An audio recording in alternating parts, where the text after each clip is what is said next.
Good evening. This is Jeff Dawson from Dallas, Texas, Amazon bestselling author.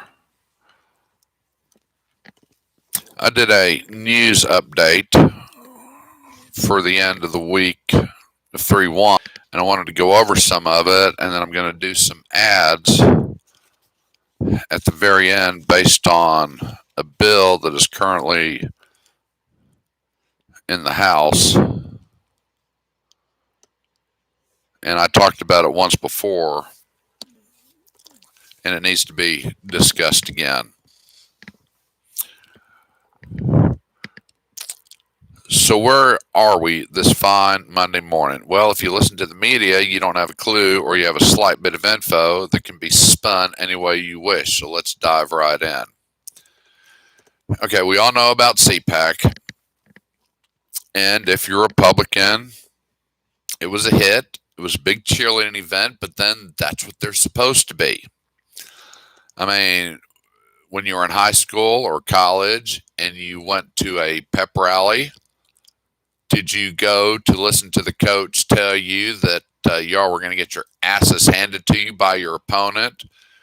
I mean, since I went to Oklahoma State, and if they usually tried to pick Kansas or Kansas State, even this, and this was back in the days of the Big Eight, or Colorado, someone you hope to have a win against, because it sure wasn't going to be Nebraska or OU. Okay, so that's why you go. It's a big cheerleading event. Jim Jordan gave a speech, and Fox had him on. And of course, he was all excited about it. Yeah. And then CNN had Barbara Comstock and Evan McMullen on, and they were very disappointed with the whole thing, and they just thought it was a scam. And these are two people. I looked them up. Let's see. Comstock, who said was a Republican, got hammered in a re-election bid in 2018, 56 to 44%. And McMullen, ex-CIA, that's the last person I want. We already had one of those, and that was George Sr. We don't need anybody else from the CIA trying to be the president of the United States. And he has had a very difficult time keeping a job for whatever reason. Of course, they don't go into specifics, but I don't think he's a real likable guy.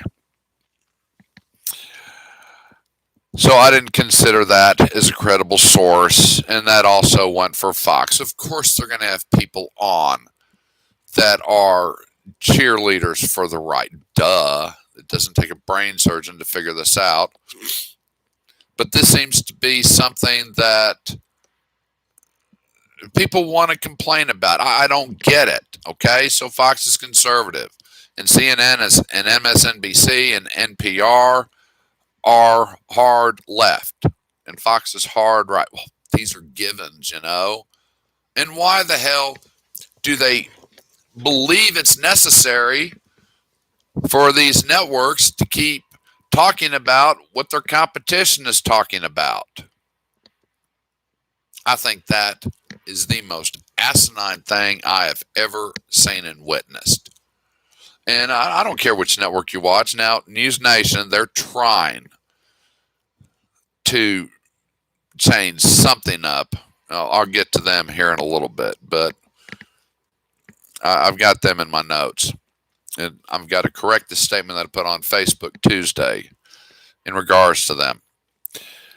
Okay, so it was a big cheerleading event. So what happened? Well, Trump did what he does best. He energized the crowd. Did you expect him to do anything less?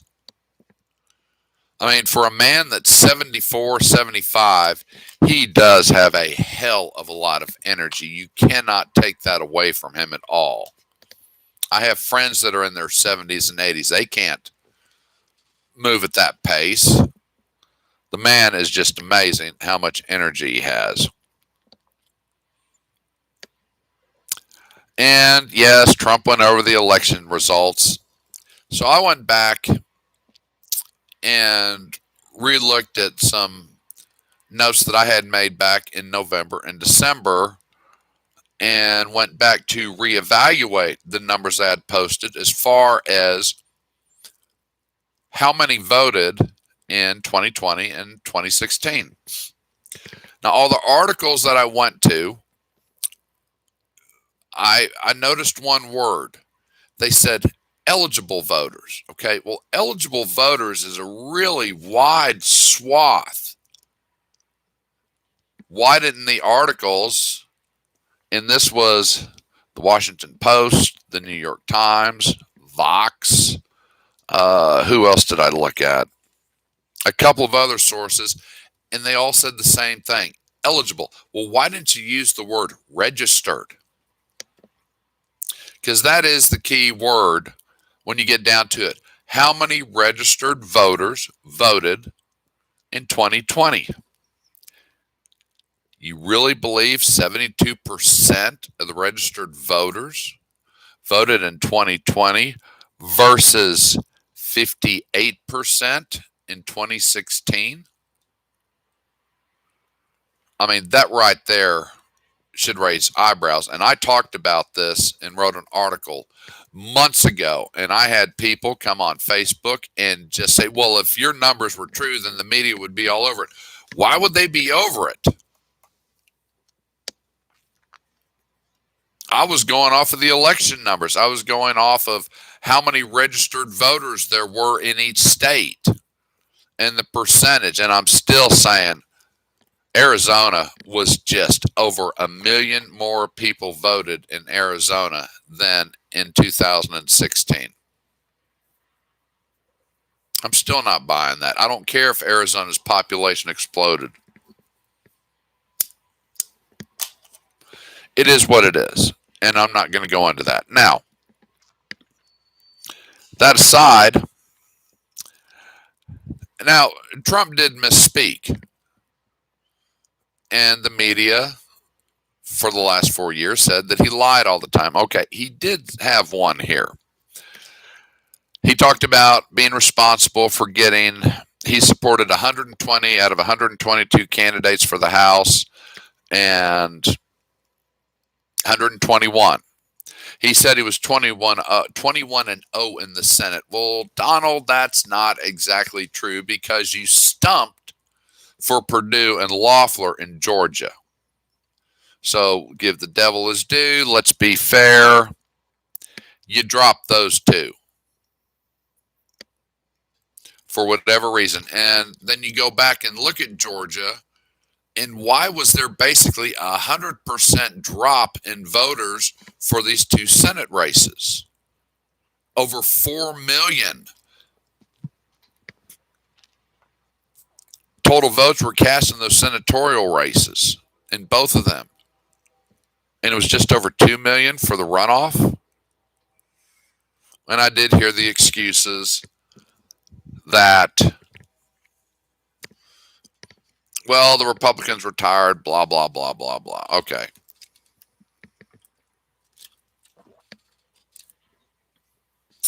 I won't get into that. Okay. So he did mess up on there.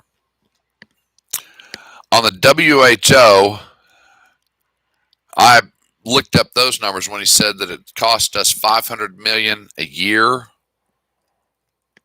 That's true. And we support 24% of the budget for the WHO. Nobody else comes close. Yep, China's up there at 39. Why are we supporting these people? What did the WHO have to do with COVID? Remember when they went to China about this time last year in February and came back and said, oh, the Chinese have it under control, and then the bomb goes off in Italy and tens of thousands of people die from it, and then it blows up in Spain, then it goes to England. We get a few cases in the western United States, and then the bomb goes off in New York, Connecticut, and New Jersey.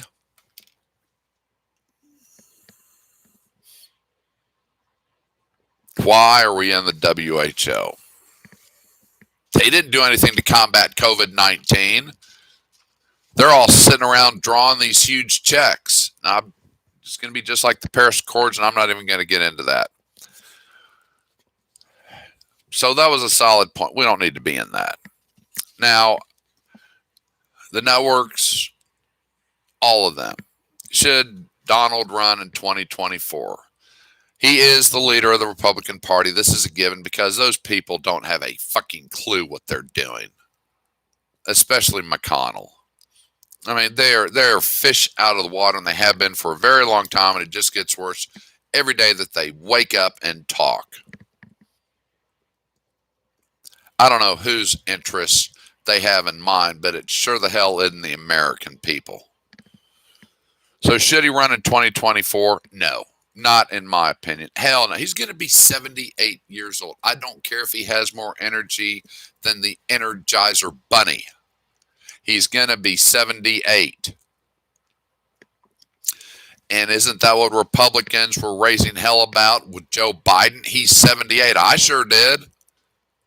So for me to vote, if he runs in 2024, he's 78 years old.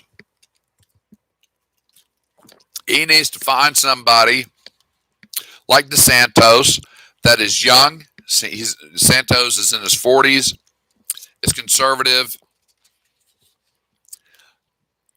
believes a lot of the policies that Donald supported and pushed and got approved until Joe got the pen and just executive order. What are we up to? 54 executive orders now, I think. I haven't checked this week. But I don't want a 78-year-old man as president. Find someone you can get the people to support, have similar ideas, not all the same ideas, because we don't need a clone. We need someone who can stand on their own 2 feet and think. Okay. And I don't care if it's female. There's plenty of them out there that are sharp. And if they could get Tulsi Gabbard to leave the Democratic Party, she'd be outstanding. I like her. She is logical. She's the one over the summer that told the House that if they don't get this voting crap figured out, that the November election was going to be a disaster. What happened? I like her. Doesn't mean I'm going to like all of her policies. I didn't like all of Donald's. I didn't like all of Junior's. Sure the hell didn't like most of Obama's. And Joe so far in a month? Oh, shit, no. No. And I'm trying to give him some leeway, but no.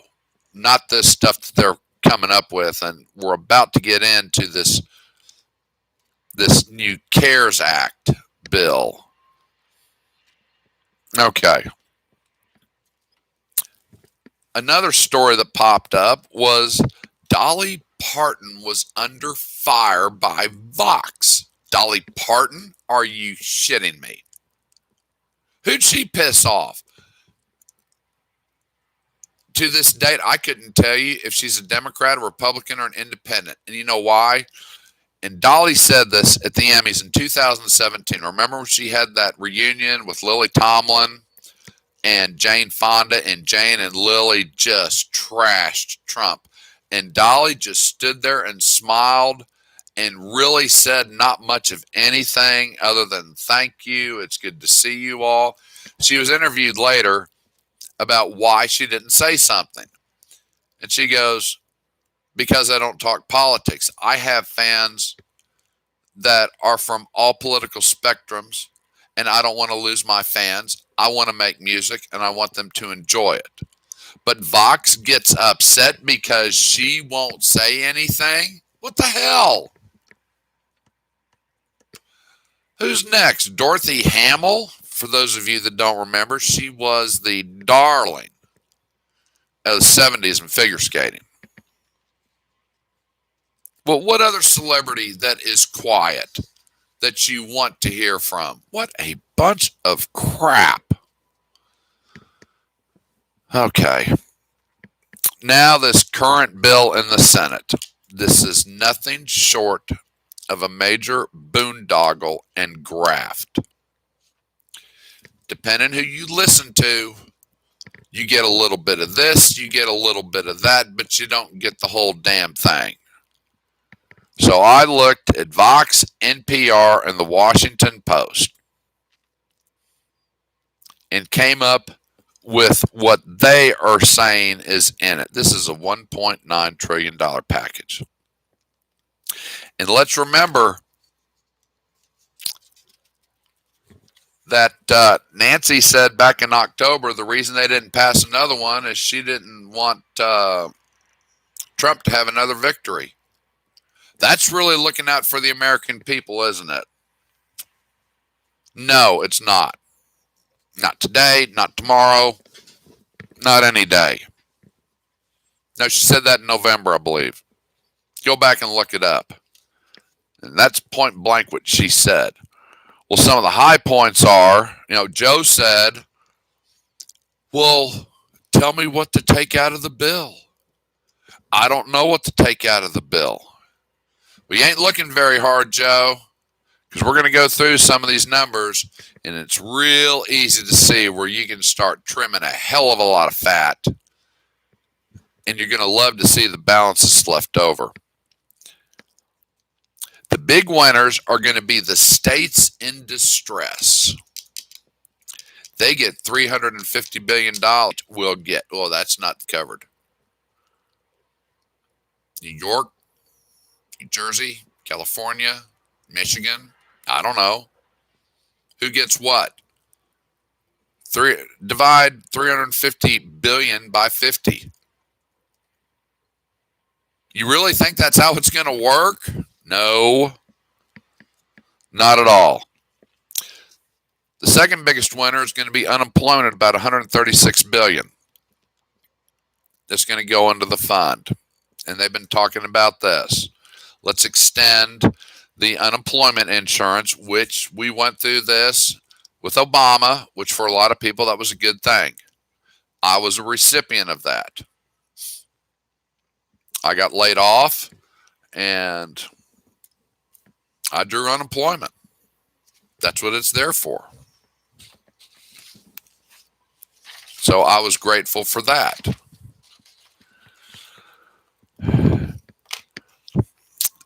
But tell me why we need to bail out pension funds. You're giving $350 billion to states, but you're also going to bail out pension funds of states, the U.S. Postal Service, and higher education, again, and transportation. That's right, higher education. If you go back to that $3 trillion bill, 3,600 colleges got money out of that. 3,600. Well, wait a minute. They're all teaching virtually and didn't give any breaks on tuition. What the hell do they need the money for?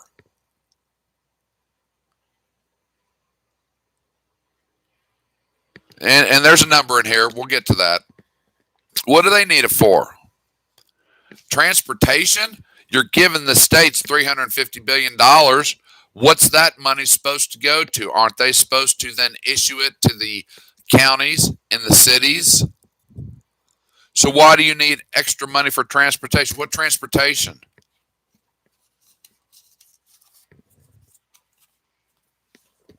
You tell me and we'll both know.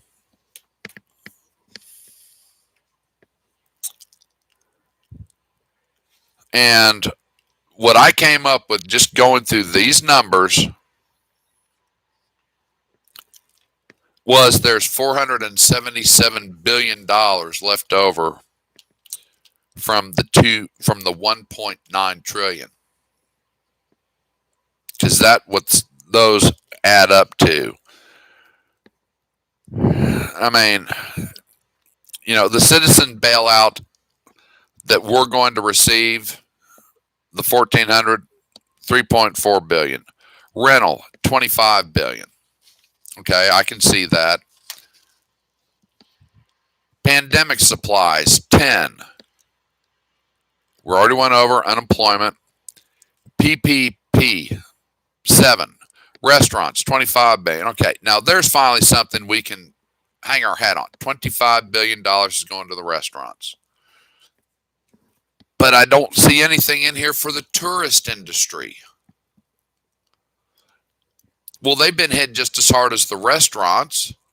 Anything that was a customer service industry has been crushed by these draconian lockdowns. Schools, 128 billion. For what?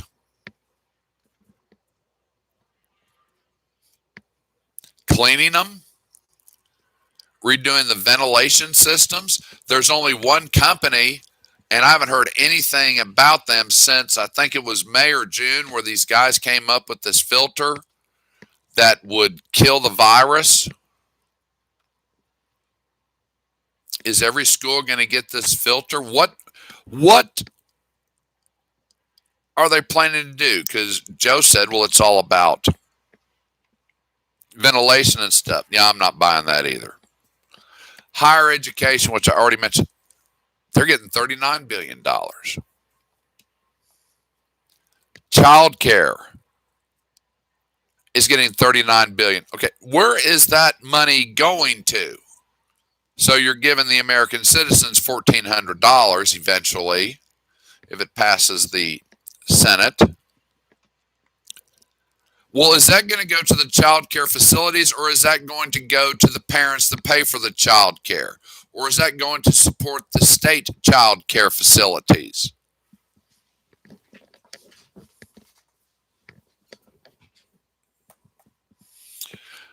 Jesus, transportation, 30 billion. Oh, here's FEMA. FEMA's getting 50 billion and the CDC is getting 46 billion. Well, what the hell is the CDC getting more money for?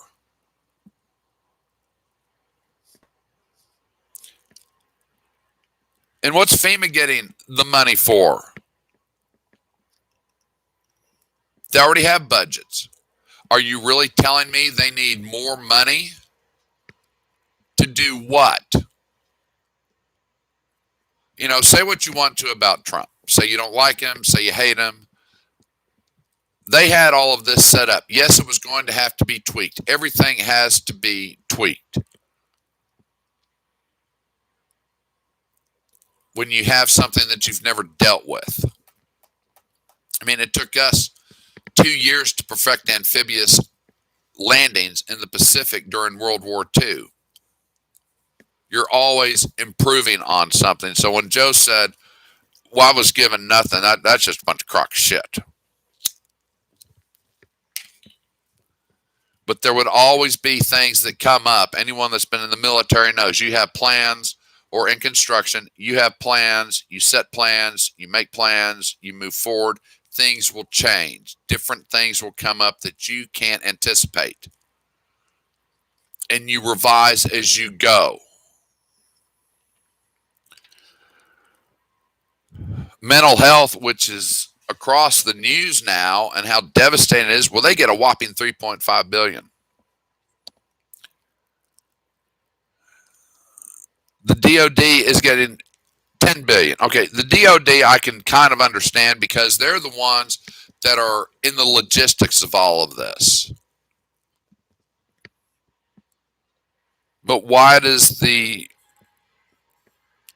transportation, FEMA, and the CDC, that right there is $126 billion, and the DOD gets 10, and the DOD is the one that's responsible for all of this?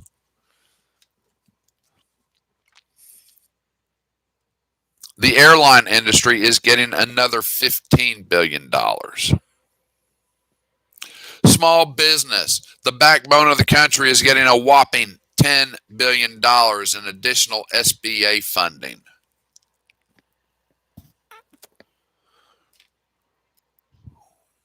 State and local tribes, I already talked about that, $350 billion.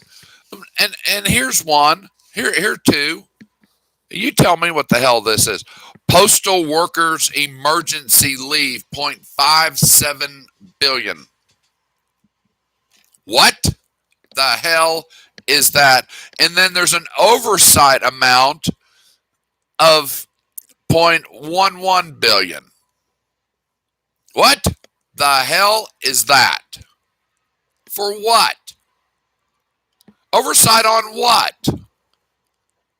Whose oversight? beats the hell out of me. That's the CARES bill. That's what's in this thing. And Joe can't figure out what can be cut. Well, everything that I listed came up to what do I got here? $1 trillion.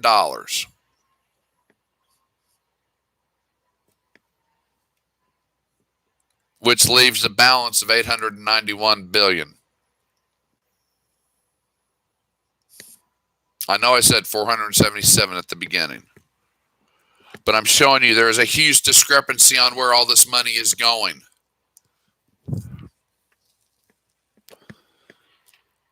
This is bad. This is bad. Call your senators and tell them, pull your heads out and get a bill that is going to help the American people and not every damn politician across the country. And they're supporting lackeys and their failed practices and budgeting of their running their states and their cities and everything else. That is not what this is about.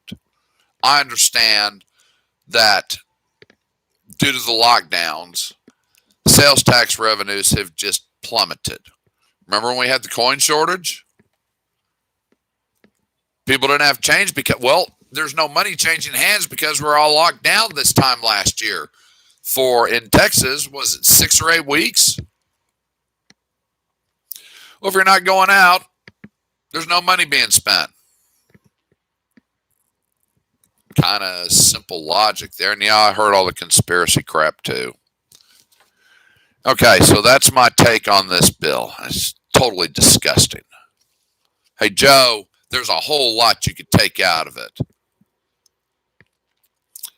And what else popped up? Oh, Dr. Seuss Day. Boy, wasn't that big news. And now there are all these memes and people have come up with their poems and rhyming about this and that. And they hate Joe. Yeah, I understand all that. I get it. I'm not joining in on that. You know, what they say in Forrest Gump, stupid is as stupid does. Well, you don't have to keep reminding us. We know. It doesn't take a brain surgeon. And, you know, if you haven't looked up Dr. Seuss and his biography, do that. The man was anything but a racist. And they've come up with 6 of his books that have, oh, they offend me. Oh, they offend me. Oh, bunch of pansy asses. Pull your head out. Good Lord. I don't get it.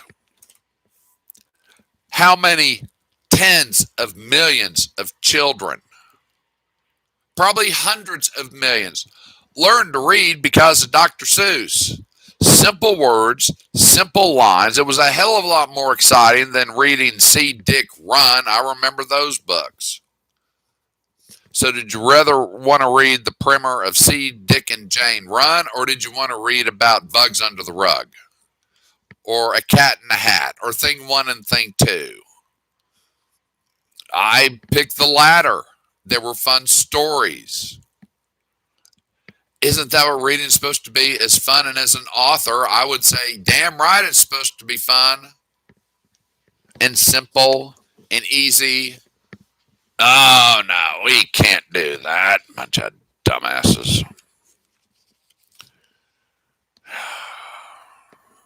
Unbelievable. Okay. WGN, I mentioned that earlier. They are going for a Hail Mary. They've been on since what? August? September, I think. And they've already, 3 hours of news wasn't enough. Now we've got to have 5 hours. And we're going to have 3 new shows. The Burley, the Donlin, and the Banfield hours. Anybody got let's raise the flags from Monty Python, the Holy Grail, when they ate Sir Robin's minstrels and there was great rejoicing. Yay. You think 5 hours is going to pull you out of the doldrums? Their ratings are horrible. They had a good idea trying to go against MSNBC, CNN, Fox in the prime time areas because they really, in Dallas, there was no news. Was there? There might have been, maybe at the end of the day, but I would watch Blue Bloods and Last Man Standing. Yeah, and then they went to the news. Okay, well, I don't want to watch, I don't watch much news. I stay abreast of it, but I don't watch a lot of it because I can't stomach any of them for more than 5 minutes. I just have to either mute it or turn it off. It's like, why don't you all just shut the hell up because you're just a bunch of babbling idiots. Babbling idiots. And News Nation, they call it. They actually, I caught it, I don't know, a couple of weeks ago, and they were going to commercial break and started playing all this happy, uplifting, hip music. I was like, well, this is what Fox does. Do you think I watch the news to listen to what recording artist you're going to play today so that we can blend into the commercial and then blend back? I don't give two shits about that. Just give me the damn news. Why is that such a difficult concept to grasp? Just give me the damn news, and that's what I try and do. I don't run these videos like, you know, where are these people that I wrote down this morning?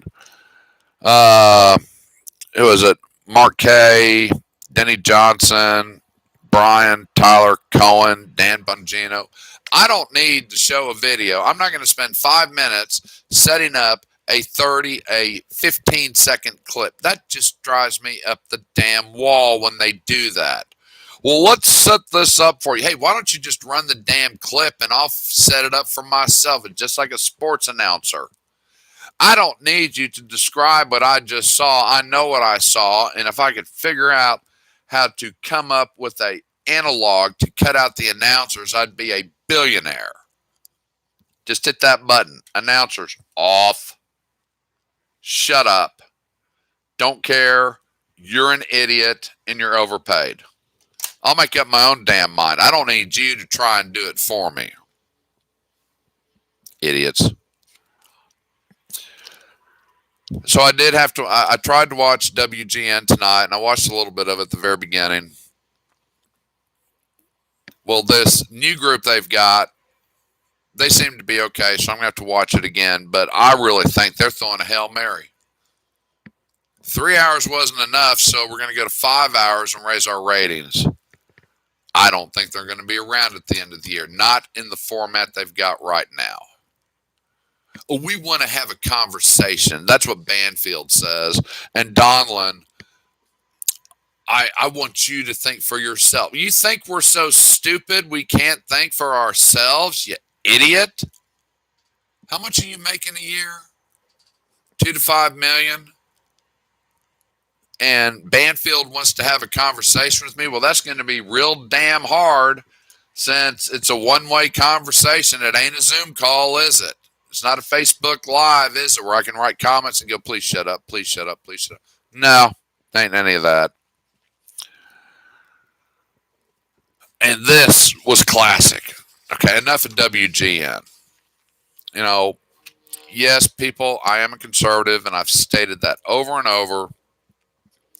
But I can think for myself, and when Fox has a problem, you better believe I'm going to point it out. Tucker Carlson got schooled Monday night. He won't admit it, but he did. It reminded me when Hannity would have like Michael Moore on. Michael Moore would school Sean Hannity every time he was on. And Sean would just have that stupid look. It's like, shut the hell up, Sean. You got schooled. Admit it. You're a dumbass. You got schooled by Michael Moore. How'd that feel?